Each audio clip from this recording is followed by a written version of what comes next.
Grosse, Non, Michael. fais pas de publicité pour la concurrence, s'il te plaît. Ah, c'est toi qui as ouvert la bouche, hein, Ariel. Tu l'avais pas sur la Nutrition Soudan, hein? Non, non, t'inquiète, j'ai pas mis, j'ai pas mis. Rivka, on te voit pas ce soir. Tu veux me voir? Ben, je Bon, sais pas, ça fait longtemps, depuis hier. celui-là, voilà, tu ne me vois pas. Hein. Moi, je ferme ma boutique, moi. Ça y est, c'est bon. Bon, allez, on y va? On lance le truc? Hop, allez. Ouais, ouais. Attends, le truc. Hop, hop. Erev Tov, bonsoir à tous, à toutes. On est très heureux d'être avec le guide Ariel Assaf et on avait attendu impatiemment cette histoire de palmiers puisque c'est la deuxième partie qui a été intitulée Les palmiers font leur alia. Bechavod Ariel. Bien. Alors, on va tout de suite brancher la tséguette. Voilà. Pardon. Et voilà. C'est bon, on est parti. Bien. Alors, comme dit, c'est la seconde partie, puisqu'on avait parlé il y a 2 semaines de l'Alia des palmiers. Je vais donc faire un bref résumé, mais en gros, j'avais divisé la conférence entre 2 parties. Les palmiers qu'on a amenés avant la création d'État d'Israël et ce qui va se passer après l'État d'Israël. Après l'État d'Israël, c'est-à-dire qu'on a des institutions, donc d'un côté, c'est plus facile, de l'autre côté, il y a maintenant des problèmes, puisqu'Israël est un État indépendant, et l'Irak n'est pas notre copain. L'Irak nous a attaqués en 1948 et n'a jamais signé d'accord de paix avec Israël. Donc, si on achetait des palmiers dans les années 30, on était en Israël qui faisait partie du mandat britannique et il y avait également un mandat britannique sur l'Irak, donc c'était plus ou moins facile de circuler en passant d'Israël, Jordanie, Irak, tout ça c'était les Anglais qui géraient. Ça devient très différent après la création de l'État d'Israël et c'est pour ça que dans le premier titre que j'ai donné il y a 2 semaines, c'était quand le Mossad exfiltrait des palmiers, puisqu'effectivement, on va devoir faire intervenir des agents de sécurité, puis on va voir que ça devient un petit peu rocambolesque comme histoire. Alors, je consacre 5 minutes juste un récapitulatif rapide pour ceux qui nous ont joints aujourd'hui et qui n'étaient pas là l'autre fois. Pardon. Comment est-ce que j'enlève ça? Okay.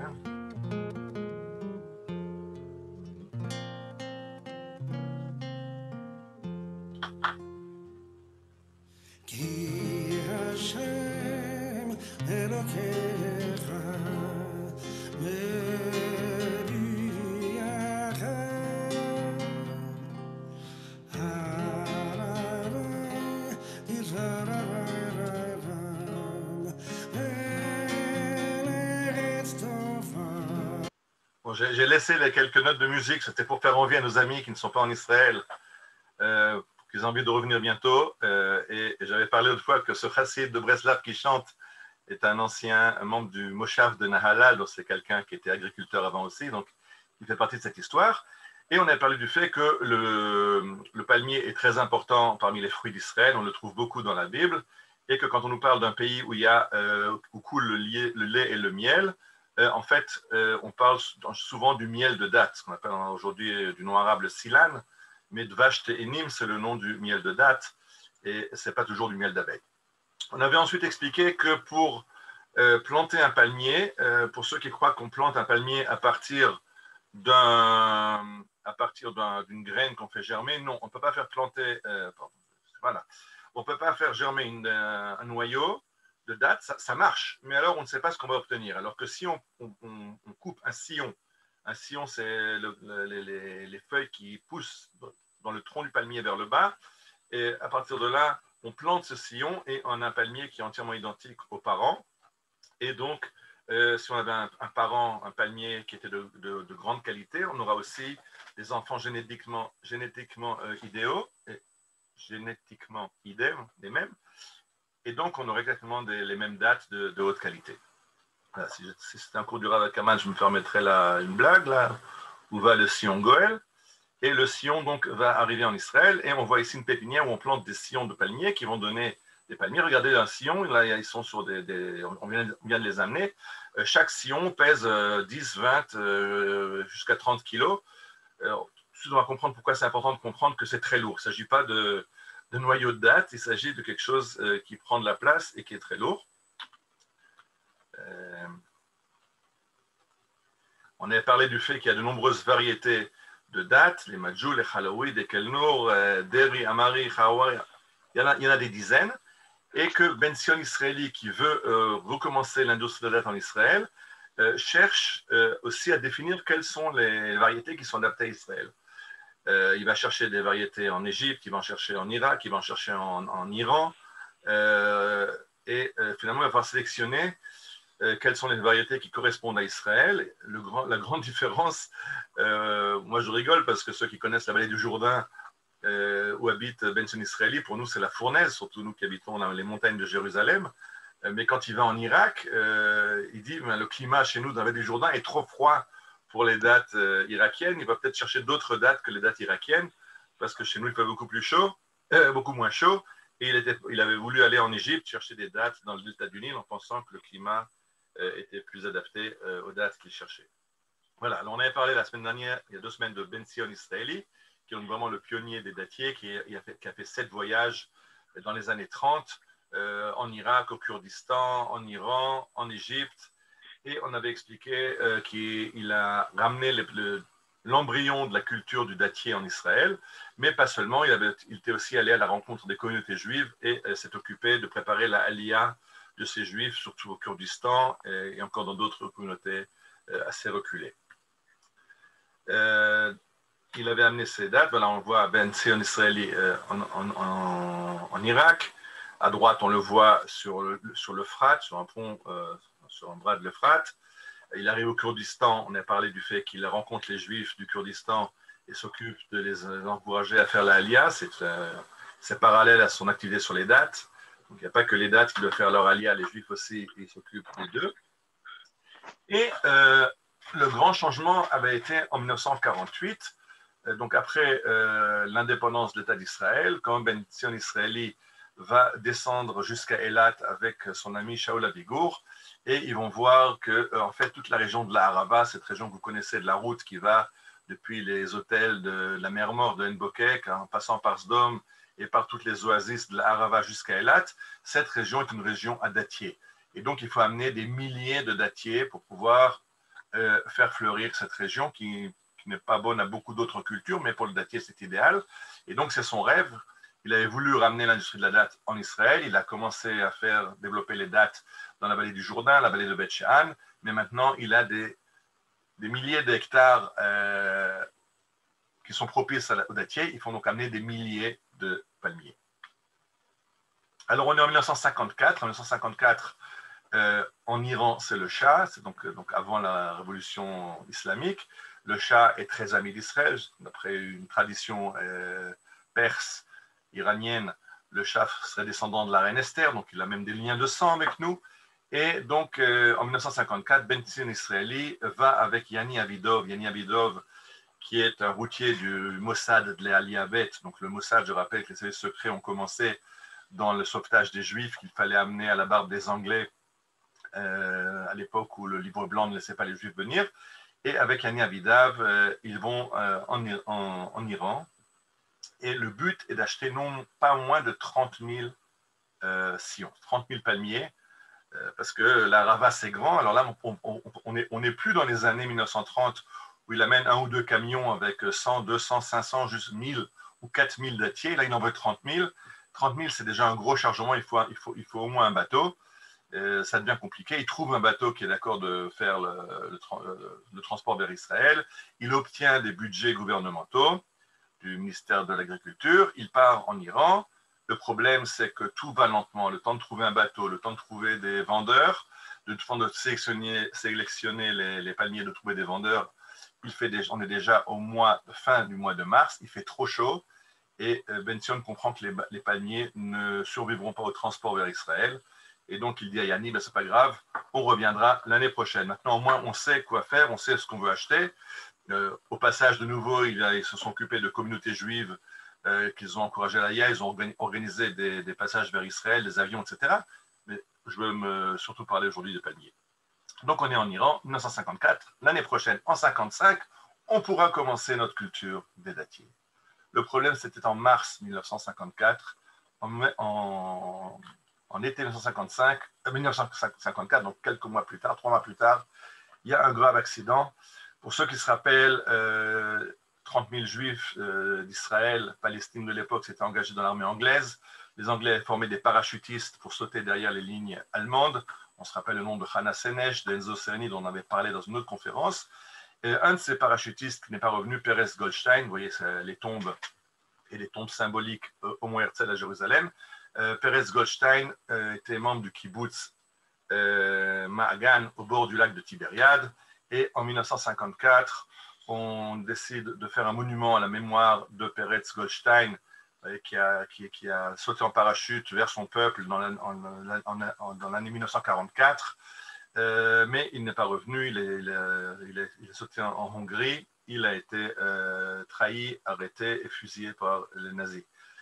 Et pendant cette cérémonie qui se passe donc au kibbutz de Magan, le président d'État d'Israël qui ne peut pas participer parce que le même jour c'est l'inauguration de Yad Vashem à Jérusalem, décide d'envoyer une lettre de félicitations. Il envoie un avion qui doit lâcher des lettres au-dessus du public et le pilote calcule mal sa trajectoire et s'écrase sur le public. Il y aura 17 tués dans le public, dans les premiers rangs avec les personnalités importantes. Et une des personnalités qui va mourir là-bas, c'est Ben Zion Israeli, donc ce pionnier de la date qui a tout fait pour amener les dates en Israël. Malheureusement, en 54, juillet 54, il décède et donc ne peut plus continuer son œuvre, son rêve. Juste au passage, c'est pour nous. Voilà, c'est la cérémonie. Le son ne marche pas.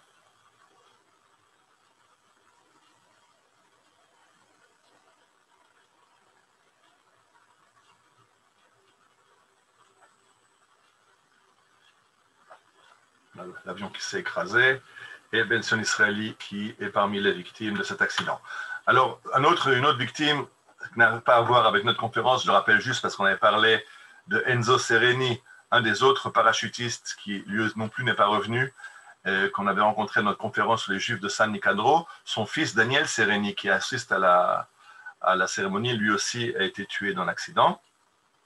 Et Ben Zion Israeli est enterré au kibbutz de Kinneret, dans le cimetière de Kinneret, qui est le panthéon du sionisme. On trouve là-bas Berel Katzenelson, on trouve là-bas Rachel, la poétesse de Kinneret, on trouve là-bas Naomi Shemer et encore beaucoup d'autres. Et sur sa tombe, on grave un palmier. Alors que va-t-il devenir du rêve de Ben Zion Israeli de couvrir la Arava de palmier?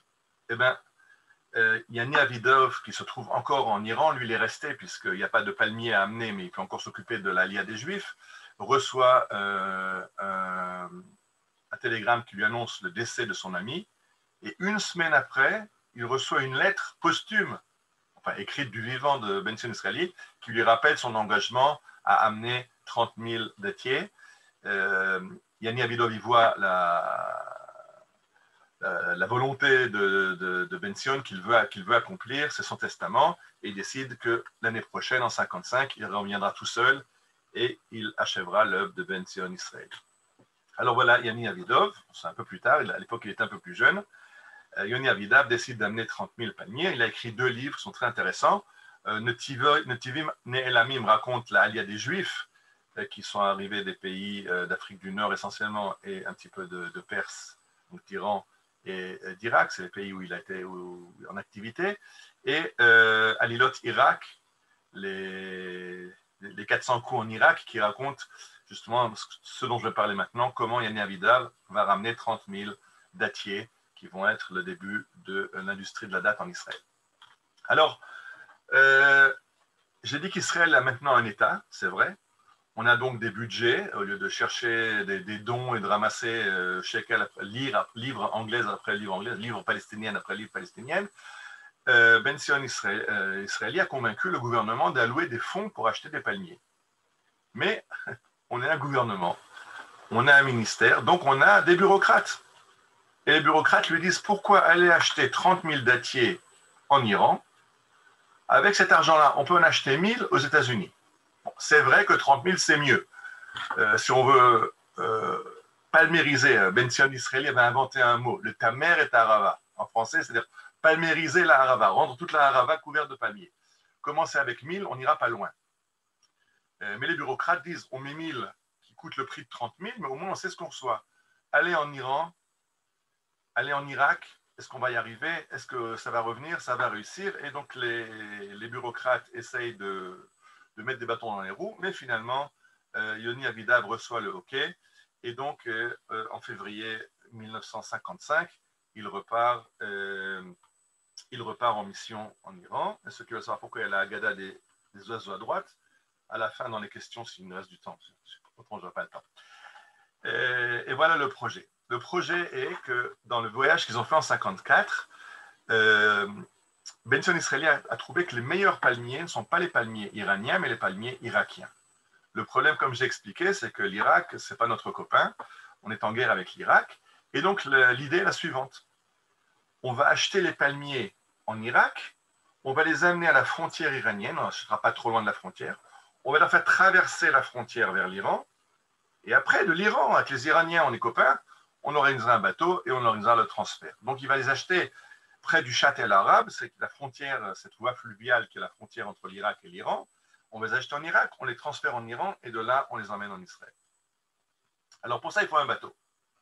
Alors, on a une compagnie, je ne sais pas si la Tzim existe déjà à l'époque, on a à l'époque une autre compagnie qui s'appelle Shoham, mais il est évident qu'un bateau israélien n'a aucune chance d'arriver, parce que les Égyptiens ont annoncé que tout bateau israélien qui remonte vers Eilat par le golfe d'Eilat sera coulé, donc on ne peut pas arriver par le port d'Eilat. Alors, l'autre solution serait de passer, si on ne peut pas passer par le golfe d'Eilat, c'est de passer par le canal de Suez, et de remonter la côte méditerranéenne. Mais là, de nouveau, autre problème, c'est évident que les Égyptiens ne laisseront pas passer un chargement de palmiers à destination d'Israël et qu'ils le confisqueront. Donc, on est coincé, on ne peut pas amener de bateau israélien. Alors, Yoni Avidav va en Italie et il va chercher des bateaux en Italie. Il passe d'une compagnie de navigation à l'autre et il se fait... il reçoit une fin de non-recevoir parce que c'est beaucoup trop hasardeux comme histoire, envoyer un bateau qui va aller en Iran pour amener en Israël en passant par le canal de Suez. Si les Égyptiens s'en rendent compte, ils vont confisquer le chargement, l'équipage aura des problèmes. S'ils se rendent compte, ils peuvent après inscrire le bateau sur les listes noires du boycott arabe et ils auront du mal après à faire du commerce. Et puis en plus, les agents maritimes disent à Yoni Avidav, vous les Juifs, on vous connaît. La dernière fois qu'on a travaillé avec vous pour vous louer des bateaux, vous nous avez amené des immigrants illégaux, toutes sortes de choses. Après, les bateaux ont été confisqués par les Anglais. On se rappelle la Liabet, la Lia clandestine qui a amené 100 000 Juifs. Je vous renvoie au livre de Jacques de Rogy, 100 000 Juifs à la mer, pour ceux qui ne connaissent pas, qui raconte cette épopée. Il dit des bateaux pour des Juifs, c'est un peu problématique. Voilà un des bateaux de la Lia clandestine qui a été arraisonné par les Anglais. On voit, il est remorqué vers Haïfa et les Anglais bloquent le bateau. Donc, les Italiens ne veulent pas louer de bateau. Finalement, on va trouver une agence maritime dont le patron est juif et qui accepte de louer un bateau. La somme est très chère pour l'époque. C'est 30 000 $ de l'époque, c'est beaucoup d'argent. Parce qu'il y a des risques, mais surtout en plus, c'est une époque de l'après-guerre, de l'après-seconde guerre mondiale. Il y a énormément un boom du commerce mondial. On a besoin de bateaux, on manque de bateaux. Et là, on demande un bateau qui va aller jusqu'en Iran sans aucun chargement. Il n'y a pas de fret à l'aller. Alors, c'est un peu du gaspillage. Et finalement, il faut payer cher. Il faut pas essayer d'aller à vide. Pour 30 000 $, 15 000 payables à la signature du contrat et 15 000 à la réception, on trouve un bateau. Et donc, Yoni Avidav prend l'avion et se rend à Téhéran. Il arrive à Téhéran et alors, ce qu'il se rend compte, c'est que toutes les portes lui sont fermées. Tous ces Juifs qui l'ont accueilli à bras ouverts, lui et Ben Zion Israëli, oui, on va vous aider, oui, ce que vous voulez, qui leur ont fait rencontrer des gens importants dans le gouvernement iranien, qui les ont aidés à rencontrer les producteurs, les vendeurs, etc. Pendant une semaine, Yoni Avidav fait un téléphone après l'autre, et chaque fois, on lui raconte ou que le patron de la boîte à qui il parle est parti en vacances, ou qu'il est malade, ou qu'il n'a pas le temps. Enfin, il comprend que quelqu'un le bloque. Pourquoi personne ne veut lui parler?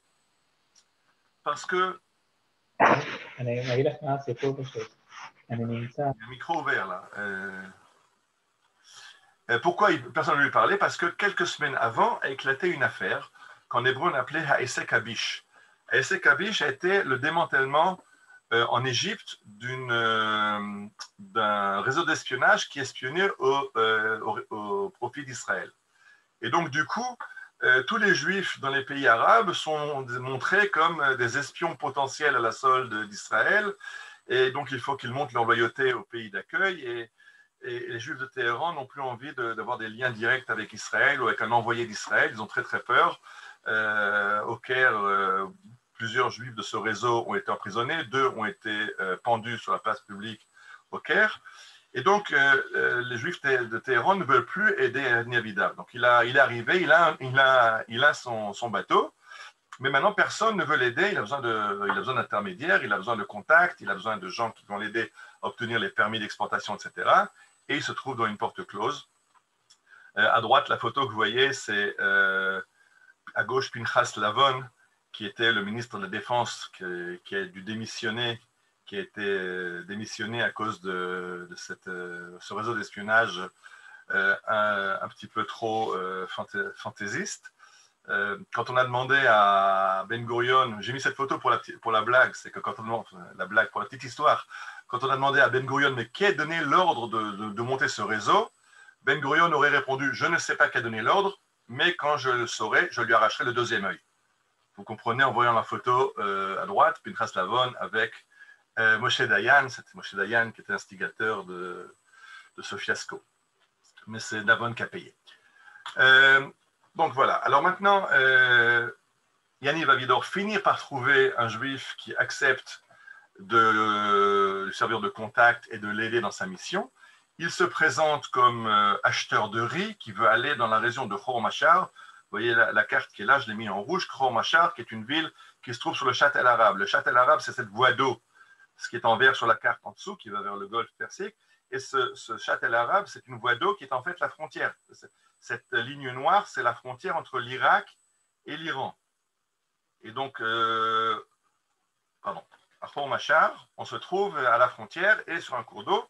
Et le plan est d'acheter les palmiers en Irak, près de Basra, de leur faire traverser le Chat El Arab et là-bas de faire venir le bateau. Khor Machar est un port. Le bateau italien peut arriver là-bas, embarquer les palmiers et les amener vers Israël. Alors pour cela, Yaniv Avidav, qui est à Téhéran, a d'abord besoin d'un permis de circuler qui lui permettra d'arriver à Khor Machar. Il va donc aller au bureau du ministère de l'Intérieur à Téhéran, demander un permis de circuler. Il se présente comme un acheteur de riz. À gauche, les Israéliens reconnaissent le riz iranien Ores Parsi qu'on consomme en Israël. Et donc, il se présente comme un acheteur et il va demander un permis de transport, un permis de circuler. Il arrive au bureau et on lui dit, vous êtes qui? Il dit, je suis un acheteur de riz israélien. Alors, l'Iranien qui a un peu de problème avec l'anglais, avec les lettres, ils ont aussi un alphabet à eux, c'est pas de l'arabe, l'Iranien, c'est encore... ils écrivent des lettres arabes, mais israéliens épelés en anglais. Et finalement, le gars, il épelle en anglais et il se rend compte, Yaniv Avidav se rend compte que le gars a écrit sur le titre de circulation nationalité islandaise. C'est encore mieux qu'israélien. Alors là, islandais, il dit, il n'y a pas de problème.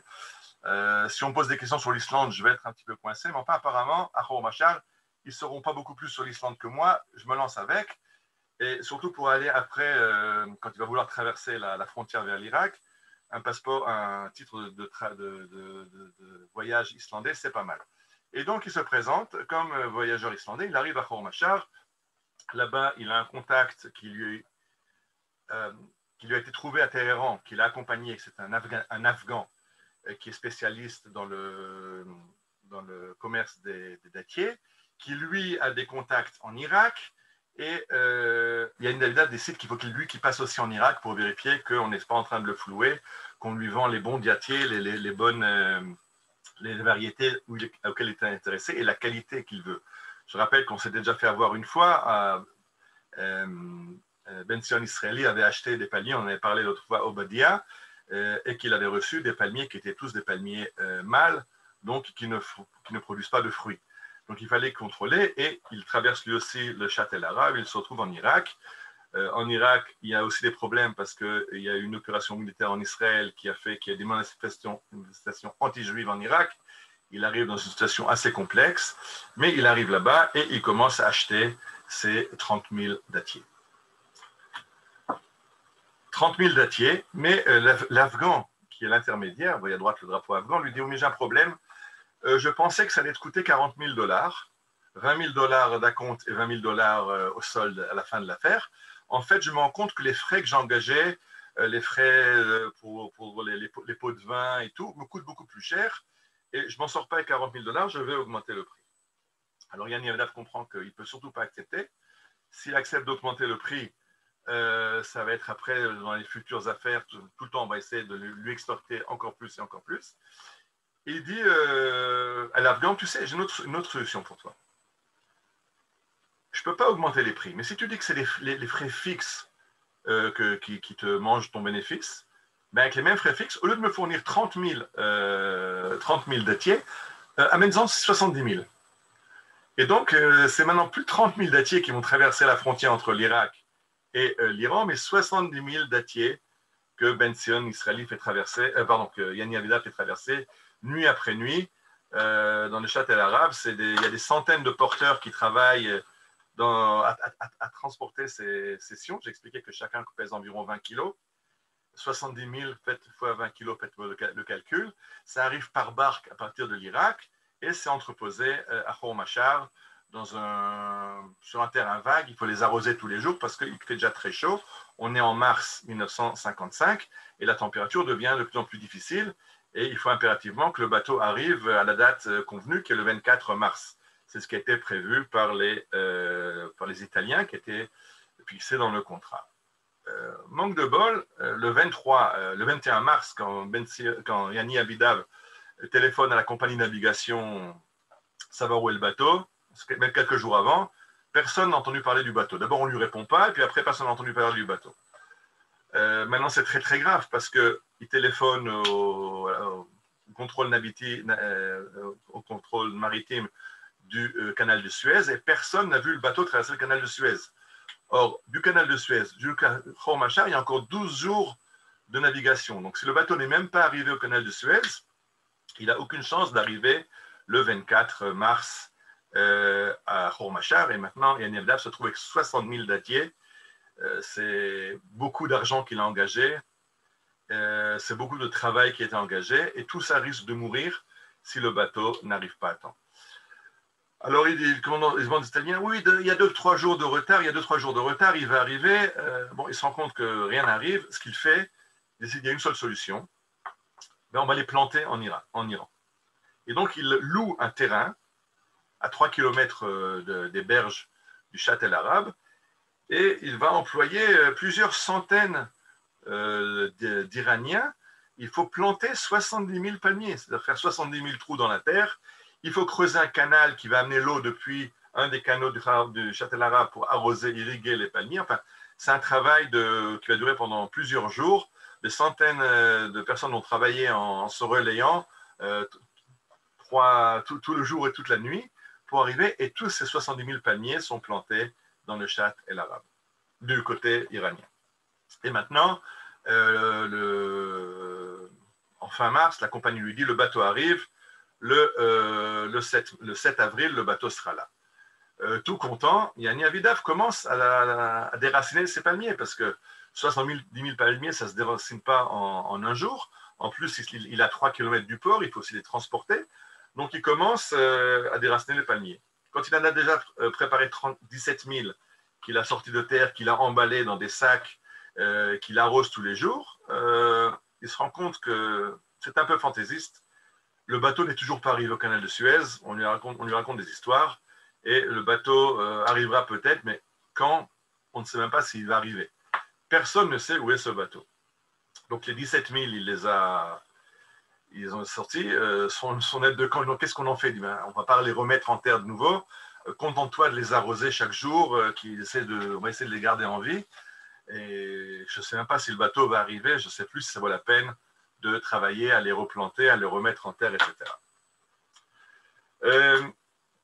comprenez que planter 70 000 sillons de palmiers, vous voyez ici une plantation de palmiers, ce n'est pas là-bas, c'est une photo d'Israël, mais c'est comme ça que ça se passe, c'est des champs énormes de un sillon avec des canaux pour arroser, irriguer ces palmiers.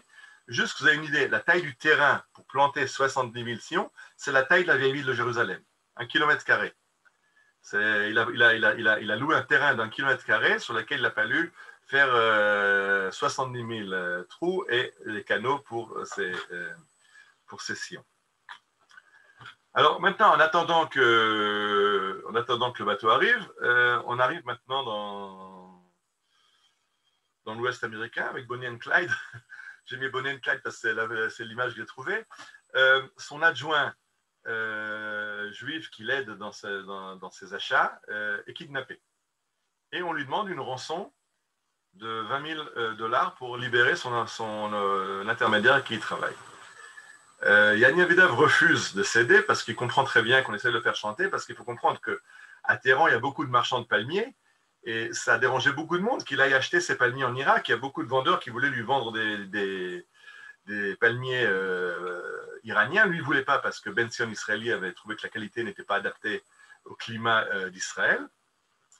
Les variétés n'étaient pas adaptées, mais ces marchands veulent à tout prix lui vendre. Alors, ils ont essayé de lui vendre. Quand le bateau n'est pas arrivé, ils sont revenus de plus belle à l'attaque, et quand ça ne marche plus, mais ils ont tout simplement kidnappé son associé et exigé une rançon.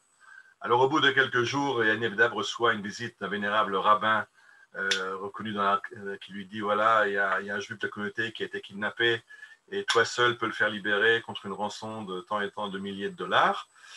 Et Yanni Avidav comprend très bien qu'il se fait exploiter par un des vendeurs. Il refuse. Alors, de plus en plus, on vient le supplier. Yanni Avidav ne cède pas au chantage. Et finalement, 10 jours après, l'associé reviendra. Juste avant Shabbat, il arrive dépenaillé, pas rasé, et assez fâché contre Yanni Avidav, qui n'a pas craché le morceau, qui n'a pas fait le moindre geste pour le libérer. Yanni Avidav raconte dans son livre qu'il n'est pas tout à fait sûr, est-ce que le gars n'était pas de mèche avec les kidnappeurs? Est-ce que vraiment c'était une victime ou que lui aussi devait toucher une partie de la rançon? Il m'a dit, je ne vais pas creuser dans cette histoire-là. Mais avec ça aussi, il a fallu qu'il se mesure le fait qu'on a essayé de lui forcer la main en kidnappant son adjoint. Et alors, un beau jour, il est toujours en train d'attendre son bateau. Il reçoit un télégramme d'Israël, je l'ai mis en bas. Un Spitfire est tombé à Bandar Abbas. Bandar Abbas, c'est un port en Iran, à quelques milliers de kilomètres de Téhéran où il se trouve. Et le télégramme dit, un Spitfire est tombé à Bandar Abbas le 17 avril, soit à l'aéroport, accueille quelqu'un du nom de Tzvi et aide-le autant que tu peux. Alors là, c'est quoi cette histoire? C'est déjà rocambolesque. C'est quoi cet avion? Un Spitfire s'écrase en Iran. De quoi s'agit-il? Que doit faire Yanni Avidav? Mais il n'a rien de mieux à faire. De toute façon, il se ronge les sangs, ne sachant pas où est sa bateau et qu'est-ce qui se passe avec le bateau. Et il décide donc d'aller à l'aéroport de Téhéran. Là-bas, il rencontre effectivement un Tzvi qui l'attend déjà depuis 4 jours coincé à l'aéroport. Ce qu'il s'avère, c'est qu'il y a un Spitfire israélien qui était en route vers la Birmanie. Parce qu'à l'époque, en 1955, Israël est en train de moderniser son armée de l'air.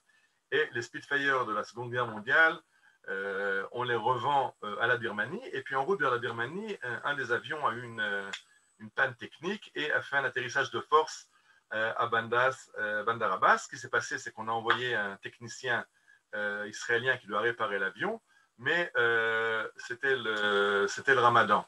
Donc, quand il arrive à Istanbul pour prendre la correspondance pour Téhéran, l'ambassade iranienne est fermée, donc il n'a pas de permis, il n'a pas de visa d'entrée.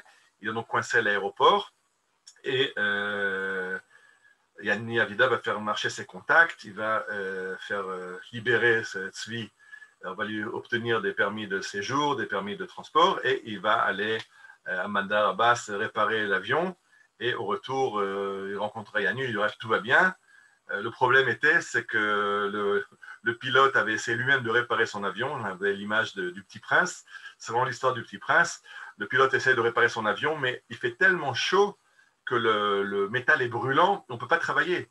Et donc finalement, ce technicien et le pilote vont travailler de nuit avec des lampes de poche pour réparer l'avion qui va reprendre la route de Birmanie et continuer son chemin. Donc ça, c'est Yanni Avida. Voilà, il s'occupe de palmiers. Au passage, il ramène des juifs. Il y a aussi une histoire de juifs en transit qu'il a aidé à quitter des juifs arrivés d'une province du nord qu'il va aider à aller en Israël. Il aide aussi à faire partir un avion qui va vers la Birmanie. Et on lui annonce que le bateau est en route. Il a été vu au port d'Aden et il est en route vers Khormashar. Il n'y croyait plus. Il télégraphie tout de suite à l'agence en Italie de lui envoyer un responsable, un délégué de l'agence, ce qui a été prévu qu'au moment du chargement, il y aurait un représentant officiel de la compagnie italienne pour l'aider s'il y a des problèmes. Et donc, la compagnie envoie un agent à Téhéran. Alors, il fait très chaud à Téhéran. Et bien sûr, Yanni invite ce délégué de la compagnie maritime à se désaltérer au bar de l'hôtel. Et après une bouteille de Chivas ou d'autres, je ne sais plus quelle est la marque, c'est pas pour la publicité clandestine, après une bonne bouteille de whisky, l'Italien commence à lui expliquer, tu comprends, c'est pas nous on voulait pas, on a un contrat avec vous. D'ailleurs, il a très très peur qu'il y ait après des indemnités à payer parce que Yanni lui explique qu'il va y avoir des dégâts si les palmiers se dessèchent. Et le gars dit, c'est le capitaine du bateau qui a voulu faire quelques dollars de plus et qui a accepté un chargement de Grèce vers l'Iran. Donc, il a fait un détour vers Athènes pour aller prendre un chargement pour l'amener en Iran, pour gagner en plus, bien qu'on lui avait payé l'aller vide, mais il a cherché du fret. Le problème, c'est que le chargement n'était pas à Athènes, mais dans plusieurs îles grecques, donc il a fallu qu'il fasse plusieurs arrêts pour charger. Après, il n'a pas eu de permis d'exportation des Grecs qui ont bloqué le bateau, et c'est comme ça que le bateau a disparu en mer. Finalement, il arrive, mais il va décharger il a passé le Aden, il va décharger à Bahreïn, encore 2 ou 3 ports, et puis il arrivera à Khormashar. Là, Tzvi lui dit, Yanni lui dit, ça suffit, maintenant, il n'y a plus d'arrêt. À Bahreïn, il débarque tout, et il arrive d'Ardar ici. Qu'après, quelqu'un d'autre fasse le transport de Bahreïn vers les autres ports, mais on va pas il va arriver dans d'autres ports, il va nous être coincé avec des problèmes de paperasserie, et moi, j'aurais perdu tous mes palmiers. On est déjà assez proche de la date de l'année dernière, où il faisait trop chaud pour transporter des dattiers, et donc le délégué de la compagnie qui a compris que là, maintenant, il s'expose à des indemnités, de lourdes indemnités, va aller prendre l'avion pour Bahreïn et va convaincre le capitaine de tout débarquer à Bahreïn et d'arriver à toute vapeur vers Khormashar pour embarquer les sillons. Alors, bon, la photo, bien, ça n'a pas été pris en Iran, mais je n'ai pas d'autres photos de porteurs. Yanni Avida va louer 250 porteurs qui, en 3 jours et 3 nuits, vont transporter 70 000 palmiers vers le port. J'ai dit 20 kilos palmiers, 70 000 palmiers, 3 km à pied. Pourquoi je dis ça? Pourquoi c'est important? Yanni Avida, c'est un sioniste socialiste. C'est ces gens qui ont créé l'État d'Israël. Il dit, je me sentais un pharaon moderne à faire marcher des 250 esclaves là, qui travaillent, non, pardon, 250 par roulement. Il y avait 750 esclaves là, qui travaillaient pour moi. Il dit, je me sentais mal. Enfin, je n'avais pas le choix. Et puis quand même, il était content d'avoir ce travail. Alors, il s'est fait une raison de les faire travailler pour transporter ces sillons vers le port. Et tout à coup, il a une idée, mais un instant, j'ai besoin d'un certificat. On m'avait dit en Israël que j'aurais un besoin d'un permis d'exportation pour quitter l'Iran et un permis de bonne santé des palmiers pour l'importer en Israël. Alors, il va chez son intermédiaire iranien qui est sans aucun problème. Il dit, moi, je n'ai pas de problème. Moi, les permis, je ne les demande pas au gouvernement, je les imprime moi-même. Je les écris moi-même. Donc, il se fait un permis d'exportation. Il se fait un certificat sanitaire comme quoi il n'y a pas de germes et tout est bon. Et les palmiers sont embarqués sur le bateau. Le sillon qui est arrivé, vous voyez à gauche les barques avec les sillons, vous voyez les sillons dans la barque, et on embarque 60 000 sillons sur ce bateau. Le sillon, mais à droite en bas, j'ai mis cette photo d'esclaves qui transportent. À ce moment, Yanni Avidov, il revient, ça lui fait mal au cœur de se retrouver esclavagiste, lui, membre du Moshav de Nahalal. Ce n'est pas son genre de façon de travailler. Bien. Et voilà maintenant, donc, en fait, l'expédition est finie. On a réussi à voir les palmiers, on les a achetés en Irak, ils ont fait sa frontière, on a un permis d'exploitation, le bateau est arrivé. Il faut juste maintenant prendre une quinzaine de jours de navigation en partant de Khormachar, en contournant l'Arabie, en venant par le canal de Suez et arriver en Israël. Ah, un petit détail. On n'a pas dit au capitaine du bateau qu'il allait en Israël, parce que là, on n'était pas sûr qu'il accepterait. Lui, il sait qu'il doit amener des palmiers en Italie. Ce qui fait un petit peu des surfroides à Yanni Avidav, parce que quand on va essayer de passer le canal de Suez, et qu'on m'explique aux Égyptiens qu'on transporte 70 000 palmiers pour l'Italie, est-ce que les Égyptiens ne vont pas se dire, ouais, il y a un truc, il y a anguille sous roche, c'est quoi cette histoire d'Italiens qui veulent planter 70 000 palmiers iraniens? Mais enfin bon, on tente le coup et le bateau est parti. Yanni Avidav peut prendre l'avion et il va se reposer en Suisse, parce qu'en Suisse, il travaille là-bas avec Shaul Avigour, qui est son contact, on va prendre dans les détails, et il raconte qu'il va dormir 5 jours d'affilée. Pendant le dernier mois, il n'a pas dormi beaucoup. D'abord, toutes les émotions et le nombre de télégrammes qu'il envoie en Israël, à Kinneret, pour avoir des ordres, comment s'occuper des palmiers pour qu'ils ne meurent pas, avec la compagnie maritime pour savoir si le bateau va arriver, avec le gouvernement, enfin, il n'a pas beaucoup dormi, il dort 5 jours d'affilée. Et quand on lui annonce que le bateau est arrivé au canal de Suez, il prend l'avion et il va l'attendre au port de Limassol, à Chypre. Ah, je ne vous ai pas dit, le bateau s'arrête à Limassol, à Chypre, ça, ce n'est pas un problème. Le capitaine sait que déjà, en naviguant vers le canal de Suez, il a fait plusieurs arrêts, parce que 70 000 palmiers, il faut tous les jours les arroser pour qu'ils ne meurent pas. Donc, il a besoin de quantités d'eau énormes. Il a fait plusieurs fois des arrêts pour refaire le plein d'eau pour pouvoir arroser les palmiers. Donc, il n'y a pas de problème, il va à Limassol, sachant que dans 3 jours, il sera à la maison en Italie, tout content. Et là, on lui annonce changement de cap, on va à Haïfa. Alors là, c'est la rébellion du capitaine qui refuse. On arrive à le convaincre qu'il faut aller à Haïfa et le bateau fait route vers Haïfa. Le bateau fait route vers Haïfa, tout est bien qui finit bien. Non, parce qu'on est en Israël. Et Israël est un État comme les autres. Et dans les États, il y a des bureaucrates. Et on lui fait savoir par télégramme, quand il annonce son arrivée prochaine à Haïfa, est-ce que vous avez, des certificats de bonne santé de votre produit agricole? 2, est-ce que vous avez un permis d'importation? Ah non, il n'a pas de permis d'importation. On dit, c'est comme ça, vous n'accostez pas à Haïfa. Il dit, heureusement qu'il a pris un certificat de bonne santé bidon que lui a fait son vendeur en Iran, parce que sans ça, il n'aurait aucune chance. Il dit encore, un permis d'importation, il peut encore s'arranger en Israël pour le faire, mais en Israël, obtenir un permis de bonne santé des arbres iraniens, il aurait eu quelques problèmes. Il raconte d'ailleurs dans sa mémoire que, il savait qu'il avait un papier bidon, mais il a dit, c'est vrai qu'étant citoyen israélien, j'avais envie que mes palmiers soient en bonne santé. Je pense qu'ils sont en bonne santé, ils ont été choisis dans les meilleures plantations en Irak. De toute façon, si j'avais demandé un vrai certificat et qu'un vrai agronome était venu, il n'aurait de toute façon pas regardé. Il aurait reçu un peu de vin du vendeur, il aurait de toute façon donné le certificat. Alors, certificat pour certificat, autant avoir eu le certificat fourni gracieusement par mon vendeur. Et on lui annonce qu'il ne pourra pas arriver à Haïfa. Il arrive à Haïfa et on ne lui permet pas de rentrer dans le port. Et il s'amarre au large. Il fait passer un câble à Kinneret, réveiller les Chavrei Knesset, réveiller les ministres. On a 70 000 troncs d'arbres qui souffrent. On a engagé des sommes énormes. On a traversé le monde pour amener ces arbres. Aidez-nous à les faire débarquer. Et finalement, le lendemain, arrivent les permis. Le bateau arrive à quai et on débarque les 70 palmiers. L'histoire est donc finie. On a maintenant la plantation. On a envoyé la photo tout à l'heure que j'avais faite, qui n'était pas en Iran, mais qui est en Israël, dans la vallée du Jourdain, où on plante ces 70 000 sillons de palmiers. En fait, ce n'est pas 70 000. On a envoyé 5 000 dans la Harava. On a un peu quelques-uns sur Abatchan. Enfin, en gros, le gros des palmiers est dans la vallée du Jourdain. Il y en a encore quelques-uns. Les 17 000 qu'on avait sortis de terre trop tôt à cause du bateau qu'on croyait arriver, eux sont morts en route. Il n'y a plus rien à faire. Mais ils sont plantés. Tout est bien qui finit bien, n'est-ce pas? Ce serait beaucoup trop facile. On a des sillons. C'est donc une pépinièrerie, il faut les faire grandir pour avoir des palmiers qui vont produire.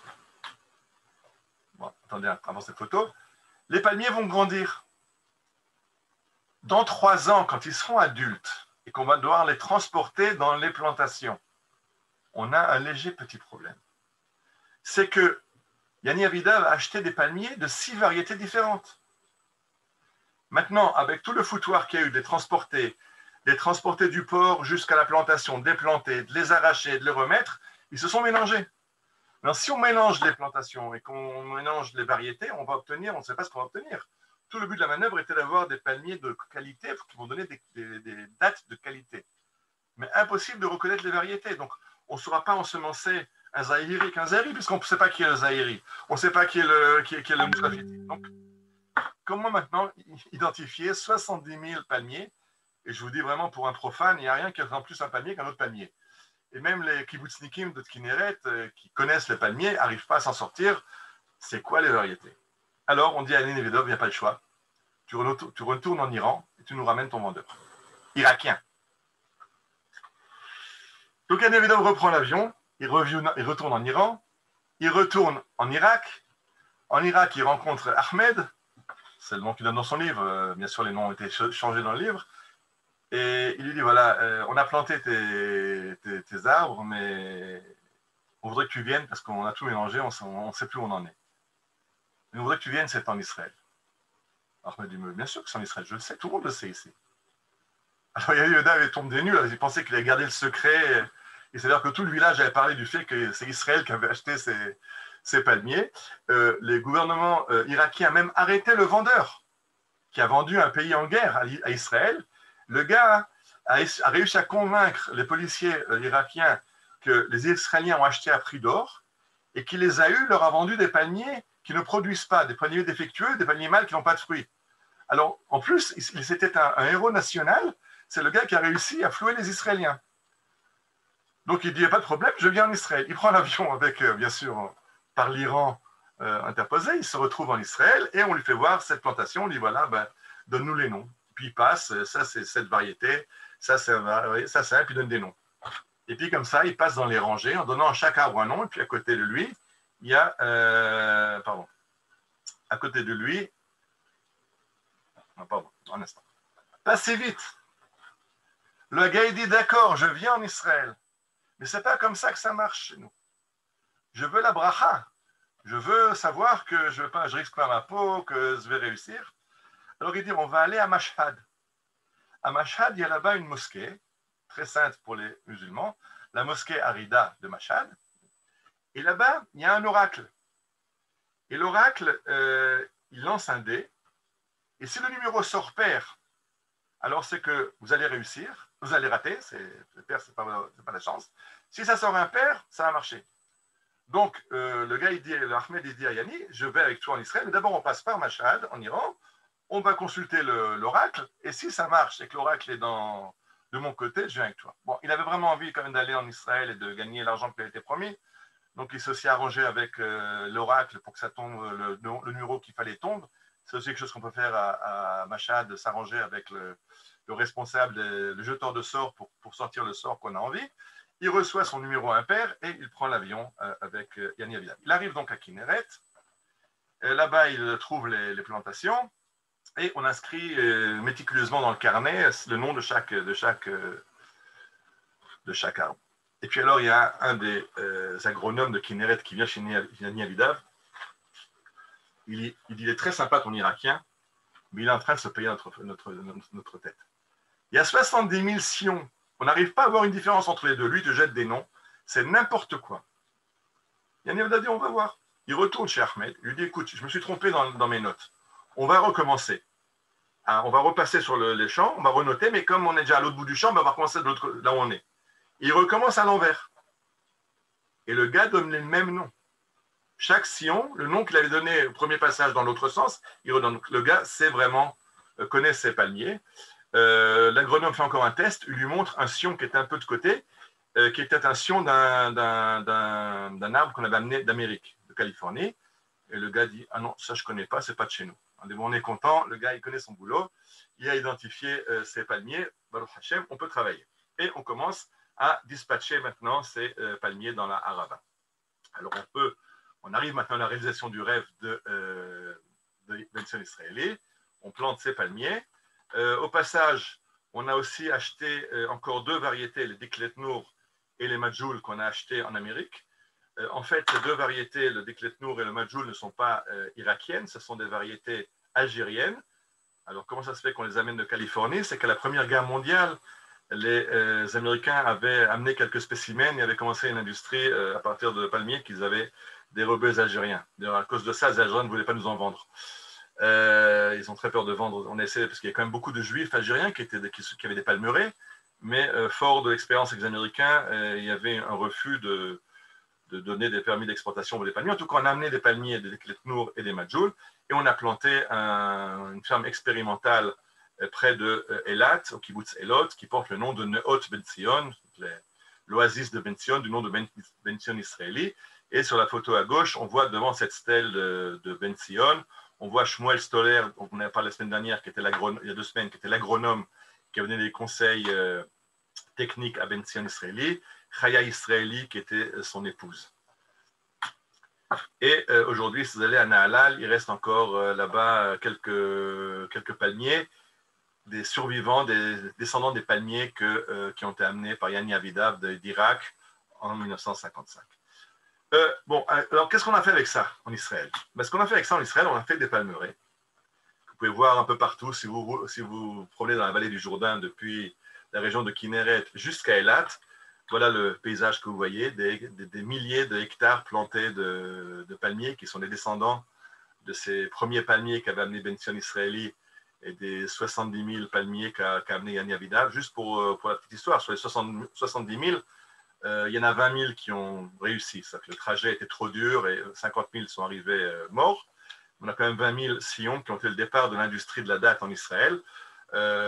Pour ceux qui, comme moi, se promènent tout le temps sur les routes, c'est incroyable. Chaque année, je vois des nouvelles palmeraies.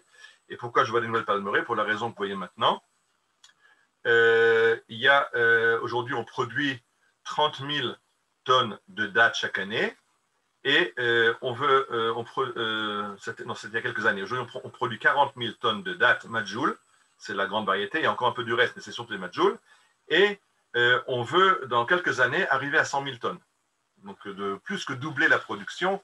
Donc, c'est vrai que dans la Harava, on a arraché un petit peu toutes les productions qu'on avait là-bas, essentiellement de pilpel. Pilpel, c'est du pilpelonyme, pas important. Aujourd'hui, on plante des dattes. Pour la petite histoire, Israël fournit 80% du marché des Majoul dans le monde. Alors, on n'est pas le plus grand producteur de dattes du monde, on est un producteur de très haute qualité. On a donc réussi à prendre 80% du marché des Majoul. Et ce qui est intéressant, c'est qu'en Europe, nos plus grands acheteurs et les plus grandes ventes se font au Ramadan. Ramadan Karim, les musulmans français achètent à tour de bras des Majoul d'Israël pour fêter la fin du jeûne chaque soir. Le BDS fait tout pour les convaincre de ne pas acheter ces Majoul provenance d'Israël, mais ils ne sont pas idiots, comme c'est les meilleurs, ils achètent. Et voilà comment les dattes israéliennes ont conquis le marché en Europe. Et pas seulement. Alors, quelques mots pour finir sur les palmiers. Alors, comment on fait du bio en Israël? Alors, au lieu de mettre des désherbants dans les palmeraies, on utilise des ânes qui broutent les mauvaises herbes. Et donc, si vous promenez dans les palmeraies sur la route, vous voyez ces ânes qui broutent. Ça, c'est la solution bio pour désherber entre les palmiers. Ça nous a réglé un problème. Toute cette industrie du date nous a réglé un problème qu'on avait depuis longtemps en Israël. C'est le problème des loulavim pour Sukkot. En Israël, des loulaves, il nous en faut des centaines de milliers pour la consommation locale et pour l'exportation. Or, les producteurs israéliens ne voulaient pas en fournir parce que le loulave, c'est le cœur du palmier. C'est de là que le palmier continue à grandir. Dans un palmier, il y a plusieurs loulavim. Alors, on ne les prend pas tous. On en prend 1 ou 2 ou 3 sur les 10 qu'il y a dans le... Ce n'est pas tellement bon pour l'arbre. Donc, les Israéliens, les producteurs ne voulaient pas qu'on prenne les loulavim, mais chaque année, on allait les acheter à El Arish, dans la bande de Gaza. Maintenant, on n'a plus besoin, c'est comme on a tellement de palmiers en Israël, si on en prend un par-ci, un par-là, ça ne fait pas de dégâts, et donc on a assez de production de loulav en Israël. On n'a plus besoin d'aller chercher à El Arish. Pourquoi c'est important? Parce que chaque année, ceux qui se rappellent, chaque année, 2 mois avant Sukkot, on avait des grands titres dans les manchettes dans les journaux que El Arish va bloquer l'exportation des loulavim et qu'il y aura une pénurie de loulav à Sukkot. Alors, on a réglé le problème de la pénurie du loulav, mais comme rien n'est jamais simple, arrive un nouveau problème. Et le nouveau problème nous arrive de Chine. Il n'y a pas que le Covid qui nous arrive de Chine. Nous arrive un parasite qui s'appelle Chitkolit adekel, je ne sais pas comment il s'appelle en français. C'est ce petit animal que vous voyez à gauche. Et si on regarde à droite la carte, il est venu d'Extrême-Orient et aujourd'hui, pratiquement toutes les plantations de dattiers du monde, que ce soit en Iran, en Irak, en Afrique du Nord, en Égypte, en Arabie, en Israël, et jusqu'en Espagne, en Italie, on est touché par ce chitkon adekel qui tue les arbres et il creuse l'arbre et l'arbre meurt. Alors, un des grands producteurs de dattes en Israël, c'est le kibbutz de En Hatziv. Ceux qui étaient avec moi, une partie d'entre vous étaient avec moi au biotour de En Hatziv. Et là-bas, on a rencontré une fois avec un des groupes Yaakov Nakash. Yaakov Nakash, qui est arrivé de France, c'est une histoire à part entière, mais on n'a pas le temps d'en parler. Vous le voyez des fois à côté des palmiers avec un stéthoscope. Là, vous voyez qu'il a des écouteurs sur les oreilles et puis il écoute son palmier. Là, c'est le médecin du palmier avec le stéthoscope. Et les gens rigolaient, mais qu'est-ce que c'est que ce gars-là qui est en train d'ausculter les palmiers? En fait, Yaakov Nakash, qui n'a pas fini l'école, il n'a pas 12 ans de scolarité, a découvert qu'il pouvait entendre avec un stéthoscope le chitkon qui mangeait le palmier. Et donc, avec le stéthoscope, il arrive à détecter que le palmier est attaqué. Le problème, c'est qu'il détecte que le palmier est attaqué, c'est trop tard pour sauver le palmier. Et un palmier, ça coûte plusieurs milliers de shekels. Comprenez qu'un palmier produit environ 100 kilos de dattes par an, plus de 100 kilos de dattes à 20 shekels pour le producteur. Le producteur touche 20 shekels. C'est des dattes qui coûtent après à la consommation jusqu'à 80 shekels. Vous ne les voyez pas en Israël sur le marché, tout va à l'exportation. Donc, c'est dommage de perdre l'arbre. Alors après, on a trouvé d'autres solutions. Il y a d'autres petits malins de Zdeliaou qui ont découvert que quand la chitkonite attaque l'arbre, l'arbre fait une poussée de fièvre. Et donc, en utilisant de l'imagerie satellite au départ, et aujourd'hui des drones, avec des photos infrarouges, on voit dans la palmeraie des arbres qui ont une poussée de fièvre, ils sont rouges plus que les autres parce qu'ils ont la température, et on sait que c'est ceux-là qui sont attaqués. Et la montée de fièvre, elle est encore assez tôt pour qu'on puisse soigner. On a des méthodes comment tuer le chitkonite avec des ultrasons, avec des différentes solutions. Et donc, on peut se mesurer et sauver les palmiers. Voilà, donc le palmier irakien, non seulement il s'est adapté en Israël, mais aujourd'hui, c'est du high-tech. La date que vous mangez, c'est du high-tech avec des auscultations, avec des photos en infrarouge à partir de l'espace. Et pour finir, l'histoire sympathique. J'ai expliqué au début que le palmier est l'année dernière, j'avais expliqué que le palmier est un arbre important du paysage d'Eretz Israël, il est important dans la diète, dans ce qu'on mangeait en Eretz Israël. Et à Masada, dans les fouilles de Masada, on a retrouvé des noyaux de dattes d'il y a 2000 ans. Vous savez que quand les derniers défenseurs de Masada se sont suicidés, Elazar Ben Yair, le commandant de Masada, a ordonné de tout brûler pour que les Romains n'aient pas de butin. De brûler tous les meubles, tous les tissus, tous les habits, de tout brûler. Il a dit ne touchez pas à la nourriture. Laissez la nourriture intacte pour que les Romains sachent que ce n'est pas parce qu'on n'avait plus de quoi manger. Que ce n'est pas la faim qui nous a réduits là, c'est une décision parce qu'on n'arrive plus à résister. Et donc, ils ont laissé tout ce qui était alimentaire. Et on a retrouvé dans les fouilles des noyaux de dattes d'il y a 2000 ans. Et comme il y a des paléobiologues qui n'ont peur de rien, ils ont réussi à faire germer un noyau de dattes il y a 2000 ans. Et donc, on a un palmier qui a poussé. Il a été replanté au kibbutz de Ketora, un petit peu au nord d'Elat, en se disant, voilà, on a un palmier d'il y a 2000 ans. Le palmier a grandi. Et la grande chance que le palmier grandisse, c'est qu'on peut savoir si c'est un palmier mâle ou un palmier femelle. Manque de bol, c'est un palmier mâle. Et donc, on n'a pas de date d'il y a 2000 ans. On a un dattier d'il y a 2000 ans. On a un palmier d'il y a 2000 ans, mais on n'a pas de date d'il y a 2000 ans. Tout ce que je vous raconte, c'est vrai jusqu'à il y a 2 mois. Parce que il y a quelques années, dans des fouilles archéologiques dans la région de Metzada, on a retrouvé d'autres noyaux de dattes qu'on a eux aussi fait germer. Et dans ces dattes qui ont germé, on a réussi à faire germer un palmier femelle. Alors, si le palmier mâle que vous voyez dans la photo, on l'avait appelé à l'époque Methuselah, Mathusalem, puisque c'est le plus vieux palmier du monde, il a 2000 ans, même s'il n'a que 3 ans. Aujourd'hui, il a 15 ans déjà. Et on a planté Hana, qui était donc le palmier femelle, et on a réussi à ensemencer Hana avec les semences du palmier Metouchelach. Et pour la première fois, la première récolte était en 2020, juste avant Rosh Hashanah, à l'époque du Gadid, à l'époque de la cueillette des dattes. On a pu récolter les premières dattes d'il y a 2000 ans. Et voilà les deux chercheuses de l'université, le docteur Eileen Solvay et le docteur Sarah Salon, qui sont avec les premières dates d'il y a 2000 ans. Alors, il y a eu beaucoup d'articles dans la presse sur ces dates. Personne n'a parlé du goût. Est-ce qu'elles sont bonnes, pas bonnes? Je ne sais pas. Je n'ai pas eu l'occasion de les goûter. Je ne sais pas si elles sont commercialisables. En tout cas, vous pouvez maintenant en Israël manger des dates d'il y a 2000 ans. Alors, voilà, comme je dis, c'était quand même une épopée assez singulière. Je dois quand même finir avec quelques notes de musique et après, on remettra les micros ceux qui ont des questions.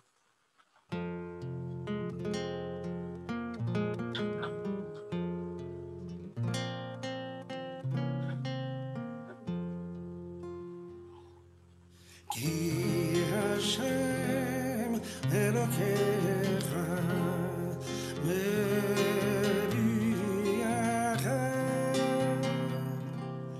Harara Yizrararam Eretz Tova Eretz Nachalei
Voilà, Ariel, on va t'entendre. Il y a eu un problème technique.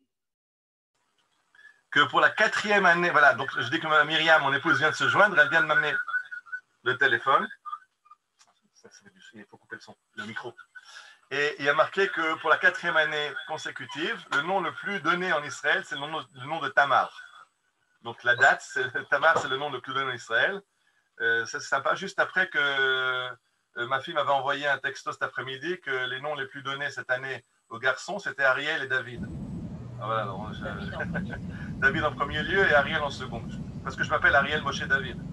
Alors voilà, les dates sont en bonne place. Et Ariel et David sont aussi en bonne place. Ah, salut Monique. Bien, donc s'il y a des questions, je réponds. Un instant juste, il y avait une question qui est posée dans le chat. Si on met en terre un noyau de date, il donnera un arbre identique? Non. J'en ai parlé la semaine dernière. Si vous plantez un noyau, ce sera un enfant de l'arbre. C'est comme quand les deux parents ont un enfant. L'enfant n'est pas une copie génétique des parents. Il a un bagage génétique des parents, mais l'enfant est différent des parents. Alors qu'un sion est entièrement identique aux parents pour la génétique. C'est l'avantage de planter un sion et pas un noyau. Voilà. S'il y a d'autres questions, avec plaisir. Oui, Ariel, je ne me souviens plus de l'origine de cette belle chanson-là que tu as passée au début et à la fin. C'est une chanson de Raphaël David Ben-Ami, qui était un membre du Moshav de Nahalal. Donc, la ferme de son grand-père, c'est la ferme à côté de la ferme des parents de Yanni Avidav, son voisin. Donc, ce monsieur qui nous a amené les palmiers et ce chanteur qui a fait Tchouva et qui est devenu Breslav, son voisin à Nahalal. Et donc, sur Internet, Raphaël David Ben-Ami trouvera la chanson. Ceux qui veulent, j'enverrai le lien. Merci beaucoup. OK. Ben, je suis vraiment. Allô? Oui. Bonjour, je suis vraiment très étonnée de voir toute cette épopée de personnes si braves qui nous ont précédés. Et voilà, je suis heureuse d'apprendre ça et de savoir qu'est-ce que je fais quand je mange une date maintenant ici. Voilà. C'est en général le genre d'histoire que je raconte quand on est dans le bus et qu'on roule dans la Harava ou dans la République de Jourdain et qu'on voit tous ces palmiers. Alors, j'espère qu'on aura bientôt l'occasion de remonter dans les bus et de voir tout le terrain et pas seulement en Zoom. C'était vraiment rocambolesque, c'était incroyable. Et je dis, j'ai pas encore tout raconté. Il y avait encore tellement d'autres détails. C'est un livre entier. Le livre Alilot Irak. C'est un livre qui fait. Ça ne parle que de ça, de comment il a amené les dates. Et il a réussi à écrire dessus 190 pages. Montre le livre, Ariel. Pardon? Montre le livre. Le livre que j'ai montré dans la conférence, Alilot Irak. C'est magnifique quand même que la conviction, la puissance de conviction de deux personnes rayonne aussi loin, aussi énormément que jusque dans mon petit village en Lorraine. La semaine dernière, j'ai acheté des dates d'Israël chez un primeur turc.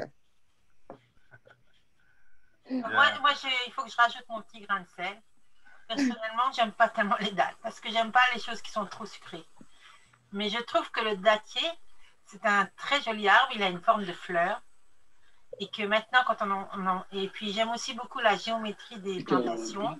Et majestueux. Et quand on passe sur les routes d'Israël, et surtout vers le sud, et qu'on voit toute cette verdure et vraiment cette beauté, ça fait chaud au cœur. Le sud, mais le sud de plus en plus, c'est la folie de tout ce qu'on voit de plus en plus d'arbres. Le palmier est très frappant dans la Bible parce que la personne qui est âgée dans sa vieillesse, celle qui ressemble au palmier parce qu'elle a été droite dans sa vie, je trouve rien de plus beau. Oui. Très bien. Juste par rapport à ce qui était dit par vous qu'il y a un instant, Yanni Avidav, j'ai réussi à trouver dans le livre, à la page 115, il dit qu'il s'est posé la question, mais comment est-ce qu'on réussit des aventures aussi rocambolesques? Il dit, j'ai du mal à le dire, étant donné que c'est un socialiste du Moshav, c'est pas quelqu'un de religieux, mais je crois qu'il y a la providence qui nous aide un petit peu là-dedans. Il y a aussi le fait qu'on est quand même doué pour planifier tout ça. Il y a surtout le fait qu'on n'a pas le choix. Et il dit le fait que les Juifs sur place se sentaient imbriqués dans la réussite du retour d'Israël. Et donc, ils ont toujours eu cette aide des Juifs locaux qui ont voulu aider et participer au projet sioniste de cette façon-là. Le Shivat Amimim. Et Ariel, Oui. d'Ivoire, il n'y avait pas de date du tout en Israël avant? De dattier? Avant qu'on fasse venir ces dates. Hein.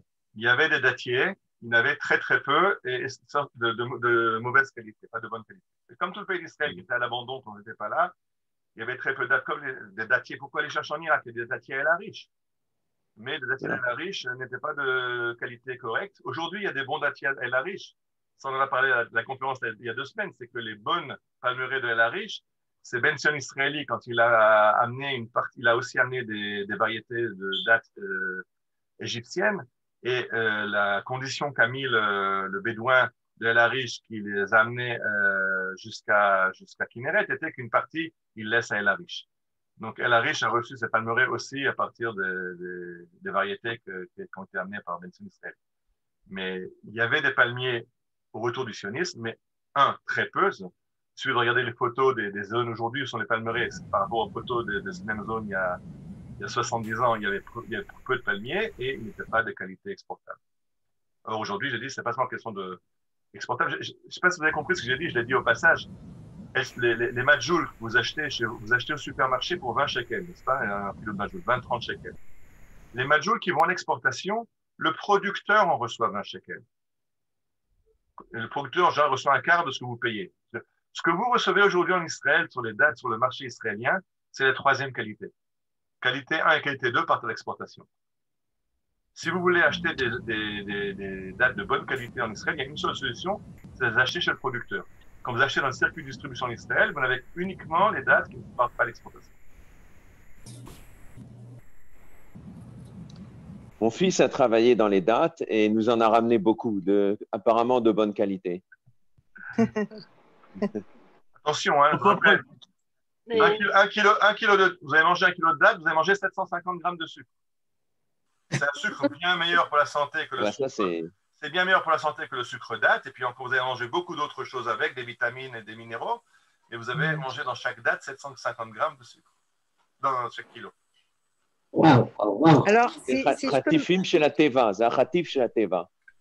Alors, si je peux me permettre, puisque, enfin, moi, j'ai découvert au sud du Maroc, dont j'ai mes origines,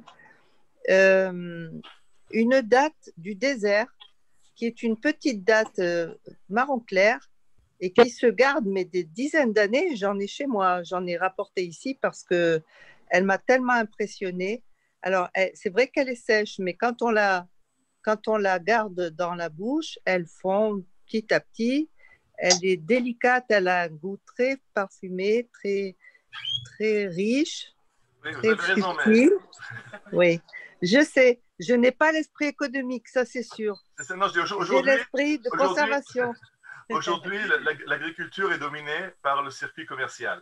Comme aujourd'hui, ce que les consommateurs demandent, c'est le majoul, on a même arraché des palmeraies entières qu'on a remplacées par des majouls, parce que c'est ça que le marché demande. Donc, on a des dikletnour, on a des barhi, on a d'autres variétés en Israël, mais on est en train de passer de façon systématique au majoul parce que c'est les meilleures ventes. Et, mais vous savez, c'est dommage de s'arrêter à ce genre de raisonnement. En France, c'est pareil, on a enlevé les chênes, on a planté le sapin parce que ça pousse plus vite, donc on gagne plus vite et plus. Et je trouve qu'il faut faire très, très attention à ce genre de raisonnement. Pour l'instant, il faut payer pour les dattiers, et ce qui paye, c'est la vente, et donc on produit ce que les acheteurs achètent. Bien, quelqu'un a encore une question? Je voulais vous demander une chose, oui. Monsieur Assa. Les palmiers, j'ai entendu, ils ne sont pas comme d'autres arbres. C'est-à-dire, pour les tuer, il faut couper la tête. Est-ce que c'est juste? Je n'ai pas compris. Couper la tête à quoi? De palmiers. Ah, pardon. Je ne sais pas. Aujourd'hui, on a la chitkonite à Dekel, ce parasite dont j'ai parlé, qui se débrouille très bien en tuant l'arbre vers le bas. Donc, il y a d'autres solutions. Ah, j'ai lu ça, que le palmier, si on l'arrache, la racine, il ne meurt pas. C'est au contraire de tous les autres arbres. Ah, c'est vrai, ça reste encore, il reste vivace pendant longtemps, c'est vrai, oui. Je vois ça parce que j'ai un voisin dont le palmier a été coupé à cause de la chitkonite, il a été attaqué par ce parasite. Et des années après, le tronc est encore vivace. Oui, c'est vrai. Un autre arbre, il aurait desséché. Ah, très bien. Merci beaucoup, Ariel. Et à propos de primeur, tu dois connaître Doron Alouche, certainement, non? Non. Non. Alors, c'est le prochain tioul pour Ariel, dès qu'il y aura un tioul sur les dates. Doron Alouche, il parle français, il est dans Bikat et Yarden, c'est un primeur, il fait toutes sortes de sadnaot. D'ailleurs, il a fait le Technon, je crois. Bref, un mec super intéressant, francophone. Et là-bas, vous pouvez acheter des dates, du silane, faire toutes sortes de trucs. Et ça m'a rappelé quand tu parlais de primeur, il est très sympa. Okay. Voilà. Alors, à Petsaël, il y avait. À Petsaël aussi, il y avait. Merci. Au revoir. Merci beaucoup. Merci, au revoir, bonsoir.